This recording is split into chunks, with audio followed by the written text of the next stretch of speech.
doon ay mga concern ang pipila ka mga estudyante nga mag-graduate sa college, maglisod sila pangitag trabaho kay ilang gi-eskwelahan dili accredited sa CHED.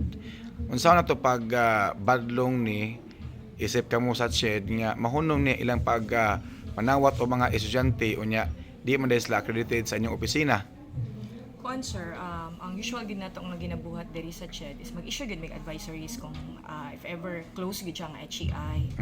Then pwede ra gid ang school mismo kay balo sila kung authorized to nabas tay authority to offer. Kay mag-issue man mi ana og government authority na gina siya murag physical nga hard copy gina siya. So para sa mga bata, pwede ra gid sila mang-inquire, manawag sila CHED or moanhi sa CHED para mo verify kung kanang programaha or kanang degree program sa school naa ba gid na siya, I mean allowed ba siya to offer the degree program. Kung ang bata mahadlok basin kontrahan.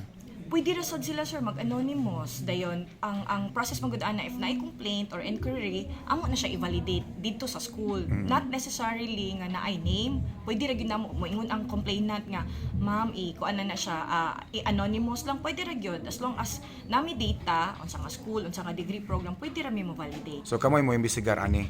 Kung need siya i-investigate pwede ra sir, but ang process is mo padala og letter ang bata, among ipadala sa school or sa HEI concern, then mo explain sila sir. Ayha ta mo process kung for investigation or for referral ang kanang mga anak nga kuan sir. Last pangutana ma'am, kung panalitan mapamatud-an nga dili sila accredited sa CHED unsa mahitabo? Kuan sir na siya due process, so siguro diha na mo gawas ang investigation and then kami sa region amo siyang i-endorse sa central kay lahi man na siyang office nga involved na. Ang amo lang is mo gather me sa mga basic data. Naitinid si masirado?